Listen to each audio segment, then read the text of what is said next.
সব সমস্যার সমাধান দিতে পারে আল কোরআন। সব সমস্যার সমাধান দিতে পারে আল কোরআন। কথাটা অত্যন্ত প্রশংসনীয়, তবে কথাটা পরিপূর্ণ না। এখানে হুজুর আছেন, কথাটা অনেক প্রশংসনীয়, কিন্তু কথাটা কি পরিপূর্ণ না। আল্লাহ রাসূল ইরশাদ করেন, তারাকতু ফীকুম আমরাইন লান তাদিল্লু মা তামাসসাকতুম বিহিমা কিতাবাল্লাহি ওয়া সুন্নাতা রাসূলিহি আও কামা ক্বালা আলাইহিস সালাতু ওয়াস সালাম। আমার মদিনাওয়ালা বলতেছেন, আমি তোমাদের জন্য দুইটা জিনিস রেখে গেলাম। কয়টা জিনিস? আরো জোরে বলেন, কয়টা? একান্ত যদি কারো ইস্তেঞ্জারিয়া না থাকে, তাহলে ওঠা বসা করবেন না, মাহফিলের সামনে বেয়াদবি করবেন না। আল্লাহ রাব্বুল, আমি বেশি সময় কথা বলবো না। আল্লাহ রাব্বুল আলামিন যেন মাহফিলের ইজ্জত রক্ষা করার তৌফিক ইনায়াত করেন, সকলে বলুন আমিন। তাহলে আমার মদিনাওয়ালা কয়টা জিনিস রেখে গেছেন বলুন তো? আর যারা বলেন কয়টা? তারাকতু ফীকুম আমরাইন, আমি তোমাদের জন্য রেখে গেলাম দুইটা জিনিস। লান তাদিল্লু মা তামাসসাকতুম বিহিমা, এই দুইটা জিনিসকে যদি তোমরা আঁকড়ে ধরতে পারো, কোশ্চিন কালেও তোমরা পথভ্রষ্ট হবে না। আমার মদিনাওয়ালা রেখে গেলেন দুইটা, আর এরা ফালাফালি করালো একটা নিয়ে। কয়টা নিয়ে? আর যারা বলেন কয়টা? একটা। এই জন্য যদি স্লোগানটা এইভাবে দেওয়া হতো যে সব সমস্যার সমাধান দিতে পারে কোরআন ও সুন্নাহর বিধান, তাহলে কিন্তু পরিপূর্ণ হয়ে যেত। সকলে বলেন মারহাবা। আমার নবী রেখে গেলেন দুইটা, আর ওরা লাফালাফি করে মাত্র একটা নিয়ে। তাহলে কি কোশ্চিন কালেও কি তারা হেদায়েতের উপরে থাকতে পারবে? পারবে না। রাগ করলেন নাকি? তাহলে আমি বিস্তারিত আলোচনার মধ্যে যাব না, কিন্তু এই সময়ের জন্য যতটুকু আমাদের প্রয়োজন কিছু কিছু বিষয় আমি একটু হিন্টস দিয়ে যাব। তাহলে এক নাম্বার হলো, আল্লাহ রাব্বুল আলামিনের নিদর্শনাবলীর প্রতি সম্মান দেখানো লাগবে কি লাগবে না? লাগবে কি লাগবে না? যদি আমরা দেখাই তাহলে কি হবে? অন্তরের মধ্যে তাকওয়া তৈরি হবে। আর কোরআনের দ্বারা হেদায়েত তারাই পাবে যারা মুত্তাকি। সকলে বলুন সুবহানাল্লাহ। আল্লাহ রাব্বুল আলামিন বলেন, হুদাল লিল মুত্তাকিন, এই কোরআন হলো পথ প্রদর্শক তাদের জন্য যারা মুত্তাকিন। যারা মুত্তাকিন না, যারা আল্লাহর নিদর্শনাবলীর প্রতি সম্মান দেখাতে পারবে না, তারা কোরআনের দ্বারা আসলে পুরোপুরি ফায়দামন্দ হতে পারবে না। তাহলে তাজিম দরকার আছে কিনা নাই? তাহলে আমাদের আদি পিতার নাম কি বলুন তো? আরো জোরে বলেন। কোন সন্দেহ আছে নাকি? হযরত আদম আলাইহিস সালাম আমাদের আদি পিতা। আল্লাহ রাব্বুল আলামিন তৈরি করার পরে কোথায় রেখেছিলেন বলেন তো? আরো জোরে বলেন কোথায়? আরো জোরে বলেন কোথায়? সন্দেহ আছে নাকি? একটু পড়াশোনা লাগবে।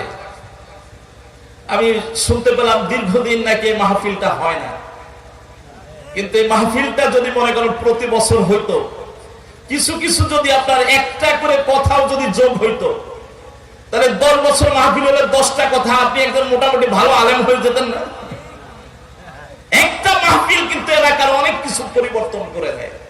সকলে বলুন মারহাবা। মাহফিলের অনেক ইমপ্যাক্ট আছে, রিফ্লেকশন আছে। 1 বছর 2 বছর আপনারা বুঝতে পারবেন না। আমি নিজে বুঝেছি। ঢাকায় একটা বস্তি এলাকা আছে, নাম হলো ভাতেমরা গলি। নাম কি বলেন তো? ভাতেমরা গলি। এরপর আছে হাড় ভাঙ্গা গলি। এরকম বহু গলি টলি, প্রেমের গলি। যারা ঢাকায় থাকেন অনেক নাম, অত্যাধুনিক নাম আপনারা শুনতে পারবেন। এই ভাতেমরা গলিতে আমি একবার গেলাম, আমার এক বন্ধু আমাকে একটু নিয়ে গেল। পরে আমি যে দেখি যে এমন অবস্থা, এমন কোন দিন নাই যে সেখানে ঝগড়া বিবাদ মারামারি না, এবং অত্যাধুনিক সব গালি। পৃথিবীতে যদি কোনো গালি প্রথম নাজিল হয় আগে যায় হলো বস্তি এলাকায়। কোন এলাকায়? বস্তি এলাকায়। কারণ নাতি যদি একটা গালি দিতে পারে নানা ভাইকে, ও নানা যে কি খুশি, দেখো নাতি কি পাকনা, কি গালিটা মারছে। নাতি যত গালি দেয় নানা তত খুশি হয়। হায় হায় হায়, গালি দিয়ে কি ভালো বলে? গালি দিয়ে কিসের আলামত? মুনাফিকের আলামত। ওয়াইদা খাসামা ফাজার। আমি এটার অনুবাদ করি এইভাবে, ঝগড়া লাগলেই বাংলা ছাড়ে, ঝগড়া লাগলেই বাংলা ছাড়ে। বাংলা মানে খাস বাংলা আর কি, গালি গালাজ আর কি, যেগুলো বুঝবে না। আবার মাতৃভাষার প্রতি যেন আপনাদের অশ্রদ্ধা তৈরি না হয় সে কথা বলছি না। আমাকে দেশে বলে খাস বাংলা। খাস বাংলা মানে গালি গালাজ। ঢাকায় খুব ছড়াছড়ি, আপনাদের এলাকায় তো মনে হয় নাই না? আছে নাকি গালি গালাজ? খুব কম আছে না? আল্লাহ যেন হেফাজত করে। যাই হোক, আপনাদের কথাই বিশ্বাস করে নিলাম। ইনশাআল্লাহ আল্লাহ তাআলা যেন এই গালিগালাজ থেকে যেন হেফাজত করে, সকলে বলুন আমিন। এরপরে যদি কোনোদিন ঝগড়া যদি না লাগে, তাহলে একদিন পরে এমন ঝগড়া লাগে যে মারামারি পর্যন্ত হইয়া পুলিশ আনা খরচ হয়ে যায়, এরকম অবস্থা। আমি সেখানে একটা মাহফিল কায়েম করেছি আলহামদুলিল্লাহ 7 বছর। এই বছর সেখানে 7ম বার্ষিক ওয়াজ মাহফিল হয়েছে আলহামদুলিল্লাহ। এই একটা মাহফিলের বরকতে এলাকার অনেক উন্নতি হয়েছে। আলহামদুলিল্লাহ বলবেন না? আলহামদুলিল্লাহ। একটা মাহফিলের কারণে এবং এই মিডিয়ার মাধ্যমে একটা এলাকার সুনাম সুখ্যাতি দেশ বিদেশে ছড়িয়ে পড়ে। আছে কিনা নাই? এরকম বহু মাহফিল আছে। আপনাকে এলাকার কেউ চিনত না, কিন্তু দেখা গেল ভালো আলোচক হওয়ার কারণে আর এই মিডিয়ার কল্যাণে আপনার এলাকার সুনাম সুখ্যাতি দেশ বিদেশে ছড়ায় পড়ছে। হয় কি হয় না বলুন? হয়। যেটা দেখে নতুন প্রজন্ম তারা কিন্তু উজ্জীবিত হয়। এই যে সাতক্ষীরার একটা ছেলে বিমান আবিষ্কার করেছে, শুনছেন নাকি আপনারা?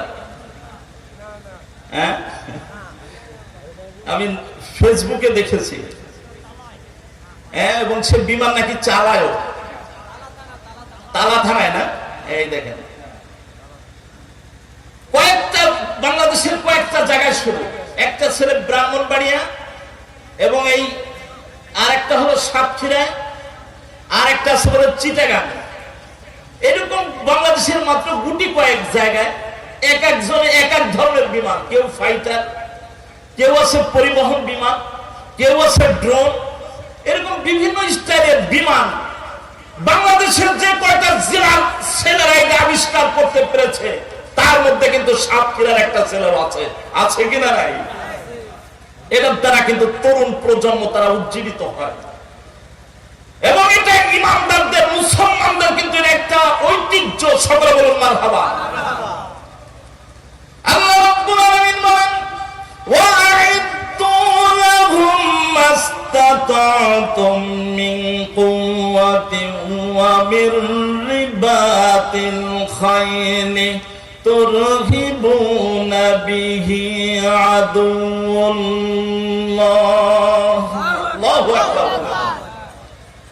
ওয়া'ইদু লাহুম মাস্তাতা'তুম, তোমরা তোমাদের দুশমনদের বিরুদ্ধে তোমাদের যতদূর সামর্থ্য আছে তোমরা প্রস্তুতি গ্রহণ করো। এ কথা কার? আরো যারা বলেন এ কথা কার? আমার আল্লাহ। তাহলে আমাদের দুশমন আছে কিনা নাই বলুন তো? আছে কিনা নাই? মুসলমানদের দুশমন আছে কিনা নাই? অল্প না বেশি? আমরা মুসলমানরা ঘুমাই, কিন্তু ইহুদি নাসারারা সবসময় কিন্তু ষড়যন্ত্র করে যাচ্ছে। কথা সত্য কিনা? আমরা হয়তো না জানি, কিন্তু আমার আল্লাহ কিন্তু বলে দিচ্ছেন ঠিক মতো। আমরা পড়ি না, যার কারণে আমাদের খবর নেই। আল্লাহ রাব্বুল আলামিন বলেন, ইউরিদুনা লিইউতফিউ নূরাল্লাহি বিআফওয়াহিহিম ওয়াল্লাহু মুতিম্মু নূরিহি ওয়ালাউ কারিহাল কাফিরুন। আল্লাহু আকবার। ইউরিদুনা লিইউতফিউ নূরাল্লাহ বিআফওয়াহিহিম, একদল আছে তারা মুখের ফুৎকার দিয়ে আল্লাহর নূরকে নিভিয়ে দিতে চায়। এরকম লোক আছে কিনা নাই? না থাকলে কি আমার আল্লাহ বলতেন? আমার আল্লাহ কি বলতেন এই দুশমনদের জবাব দেওয়ার জন্য কি বলেন তরুণ প্রজন্ম, তাদের শিক্ষা দীক্ষার প্রয়োজন আছে কিনা নাই? আমি আমার ছাত্র বন্ধুদেরকে আমি দায়িত্ব দিয়ে গেলাম, আমি আরেকটু উজ্জীবিত করলাম। বিমান আবিষ্কার করা তোমাদের সাতক্ষীরারও কিন্তু একটা ঐতিহ্য। আলহামদুলিল্লাহ, তোমরা এগুলো কালচার আরো বৃদ্ধি করে তোমরা সামনের দিকে এগিয়ে যাবে। আল্লাহর দুশমন যারা আছে তাদেরকে মোকাবেলা করার জন্য তোমার জীবনকে তুমি বাজি রেখে সামনের দিকে এগিয়ে যাবে। প্রয়োজন আছে কিনা নাই? আল্লাহ জানে। এই সমস্ত কথা শুনলে যাদের ভালো লাগে না, তাদেরকে আল্লাহর দুশমনদের সাথে কি যোগাযোগ আছে কিনা আল্লাহ জানে। কি বলেন? চলো যাক, সমস্যা নাই, কিন্তু আমার সত্য কথা বলা লাগবে কি লাগবে না? তারা আসুন সামনের দিকে যায়। আদম আলাইহিস সালামকে আল্লাহ রাব্বুল আলামিন তৈরি করার পরে রেখেছিলেন কোথায়? আরো জোরে বলেন কোথায়? জান্নাতে। তাহলে আমার বাবার বাড়ি কোথায়? আমাদের পৈতৃক ভিটা কোথায়?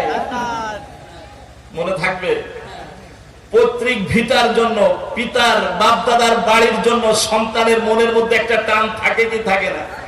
থাকে কি থাকে না?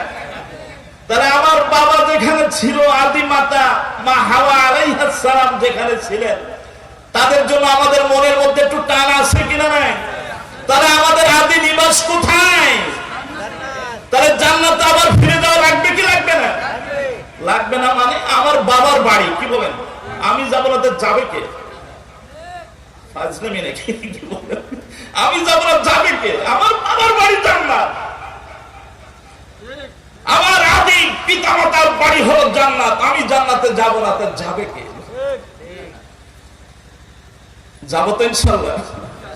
কি বলেন? জান্নাতে যাওয়ার জন্য রাজি আছি তো ইনশাল্লাহ? আল্লাহ জানে। আগে টান থাকা লাগবে জান্নাতের প্রতি, পৈতৃক ভিটার প্রতি একটা টান থাকা লাগবে। অনেকে আছে, অনেক বড় আছে, এমপি টেমপি হয়ে গেলে ওই যে ঢাকা যায়, যে বসে বিদেশে চলে যায়, আর দেশের কোনো খোঁজ খবর নেয় না। এরকম কিছু কুলাঙ্গার আছে কিনা নাই? ওদেরকে দেশের মানুষ খালি থুতু মারে, ওদের ভোট দিয়ে ভুল করছে। ওই যে এমপি হয়ে গেল, আর এলাকার কোনো খোঁজ খবর রাখে না। আসলে ওগুলো কি বলা যায়, সুসন্তান না, দেশপ্রেমিক না। সত্যিকার যারা দেশপ্রেমিক, তারা দেশকে ভুলতে পারে না। পারে বলেন? পারে না। কবি বলেন, মুসাফির কুজা বাসত ওয়াতানা আদমি দারাত যৌবন বন্দর কফস বাসাত যেমন আদমি দারাত। আল্লাহু আকবার। আপনাদের এখান থেকে কেউ বিদেশে ছিলেন, বিদেশ যাপন করেছেন, এরকম লোক আছেন না? কে কে বিদেশে ছিলেন এরকম দু একজন হাত উঁচু করেন তো। হ্যাঁ, এলাকায় মনে হয় প্রবাসী লোকের সংখ্যা মনে হয় কম, তাই না? দেশে তো এখন অনেক জায়গা, বিশেষ করে যে শরীয়তপুরে একটা ইটালি যে ঘুরে ফেলতেছে, একেবারে খালি ইটালি আর ইটালি। সিলেটের মানুষ আছে লন্ডন, কোথায়? খালি লন্ডন। নোয়াখালী, কুমিল্লা, তারা গোটা বিশ্বে তারা ছড়ায় পড়ছে। একটু বিদেশ সফর দরকার আছে কিনা নাই? দরকার আছে কিনা নাই? একটু গেলে তখন মনের পরিধি কিন্তু বড় হয়, শৃঙ্খলা জানে, অনেক কিছু শিখার আছে। আমার আল্লাহ সফর করতে বলছেন, সকলে বলুন মারহাবা। কোরআন শরীফে আছে কিনা নাই? আছে। আমি এত গভীরে যাব না, এই জন্য একটু বিদেশে যাবেন। আমি নিজেও 2019 সালে উমরায় গিয়েছিলাম। এরকম যারা এরকম আমার পরিচিত দেখেছি, সারাদিন হাড় ভাঙ্গা পরিশ্রম করে যখন শুনতে পারছে যে তার একজন দেশি লোক আসবে, তেমন কোন আত্মীয় না, এমনি একটু পরিচয়, বিশ্বাস করেন সারাদিন পরিশ্রম করে এরপরে বাসায় এসে রান্না করে নিজে, এরপরে সেই খাবার একজন বিদেশি দেশি মানুষকে পেয়ে কি যে খুশি, তার আনন্দ আর ধরে না। কেমন যেন সে অনেক কিছু পেয়ে গেছে। সকলে বলুন মারহাবা। স্বদেশ প্রেম এটাকে বলে। কি বলে? স্বদেশ প্রেম, দেশের প্রতি টান। এই জন্যই কবি বলেছেন, মুসাফির হার কুজা বাসত ওয়াতানা আদমি দারাত বুলবুল কফস বাসাত চমন গায়াত মিদারাত। আল্লাহু আকবার। মুসাফির যেখানে যায় মাতৃভূমির প্রতি একটা টান তার সব সময় মনের মধ্যে বিরাজ করে। সকলে বলুন সুবহানাল্লাহ। যেমন একটা পাখি, তার যত ভালো খাঁচাই রাখেন না কেন, যত দামি খাবারই দেন না কেন, পাখি ওই ভালো খাঁচা দামি খাবারে খুশি না। সে চায় খালি মাথাটা বের করে ফাঁক খুঁজতে থাকে কোন জায়গাতে সে উড়াল মারবে। আমার এত ভালো খাওয়ান দরকার নাই, এত ভালোবাসা দরকার নাই। আমি আমার নিজের যে জায়গা আছে আমি প্রকৃতির সাথে মিশে যেতে চাই, মন খুলে আমি ডানা মেলে উঠতে চাই। কথা ঠিক আছে কিনা বলেন? তাহলে আমাদের বাড়ি কোথায়? আর জোরে বলেন, আমাদের বাড়ি কোথায়? মনে থাকবে, মনে থাকবে। যেখানে যাই মনে রাখবেন আমার বাড়ি কিন্তু জান্নাত, আমাকে আবার জান্নাতে ফিরে যেতে হবে। কোথায় ফিরে যেতে হবে? মনে থাকবে ইনশাআল্লাহ, জান্নাতে যেতে হবে। অনেক কথা মনে আসতেছে, কিন্তু অবস্থা তো 12টা তো এখনই বেজে গেছে। আমি আপনাদেরকে আর কত বাঁচাবো? আমার নিজের অবস্থা বেশি ভালো না, বেশি কথা বলা যাবে না। আল্লাহ রাব্বুল আলামিন যদি আগামীতে আবার যদি কোনোদিন আসার তৌফিক এনায়েত করেন ইনশাআল্লাহ কথা বলবো। কিন্তু কথা বলা দরকার আছে কিনা নাই বলুন? আমাদের ঠিকানা কিন্তু জান্নাত। কোথায়? জান্নাতের মালিক কে? আল্লাহ রাব্বুল আলামিন। জান্নাতের মালিক কে? তাহলে জান্নাতে যাইতে হলে কাকে খুশি করা লাগবে? আল্লাহকে খুশি করা লাগবে। কাকে? আল্লাহকে। কাকে খুশি করা লাগবে?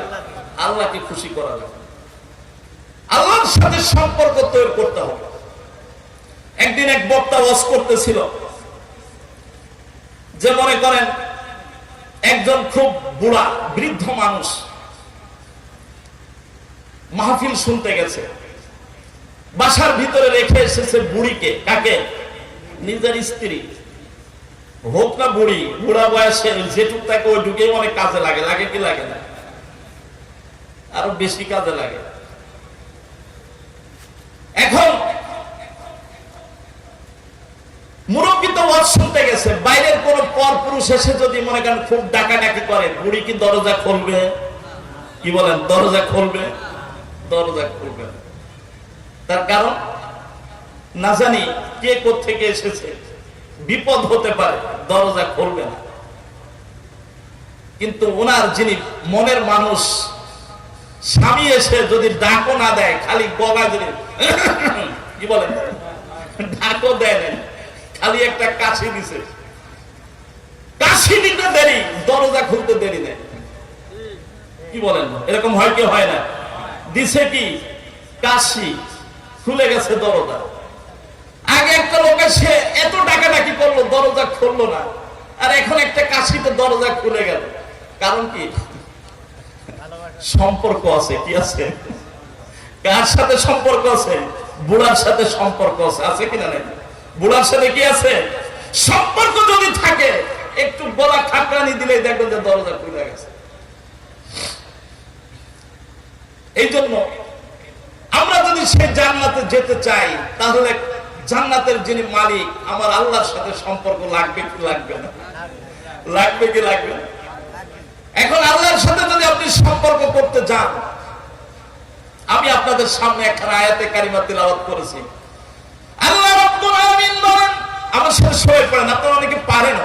কুল ইন কুনতুম তুহিব্বুনাল্লাহ ফাত্তাবিউনি ইউহিব্বুকুমুল্লাহ।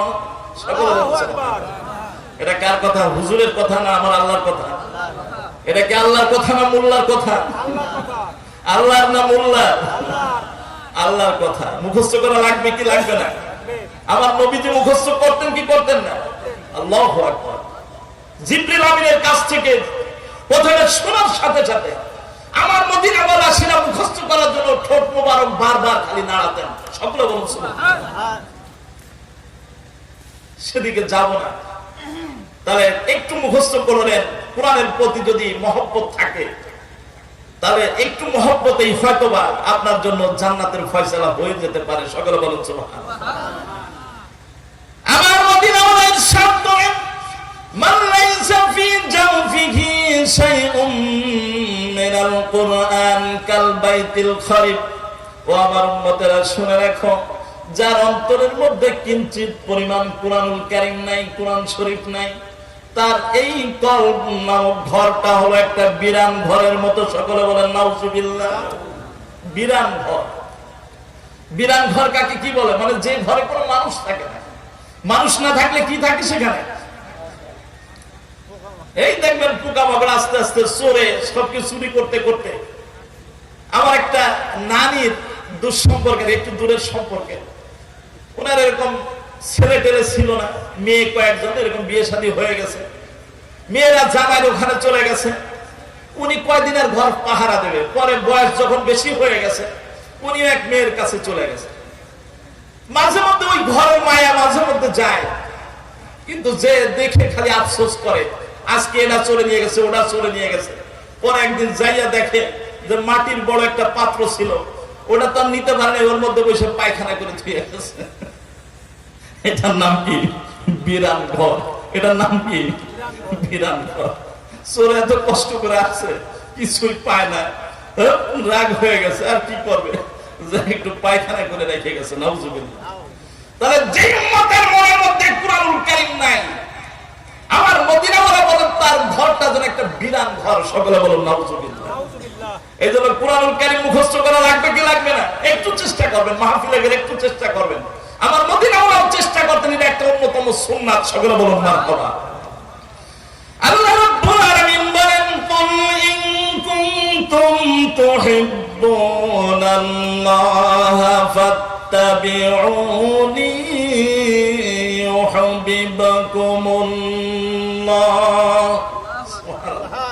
তোমরা যদি আমি আল্লাহকে যদি ভালোবাসতে চাও, তাহলে আগে আমার মদিনাওয়ালার অনুসরণ করো। সকলে বলেন সুবহানাল্লাহ।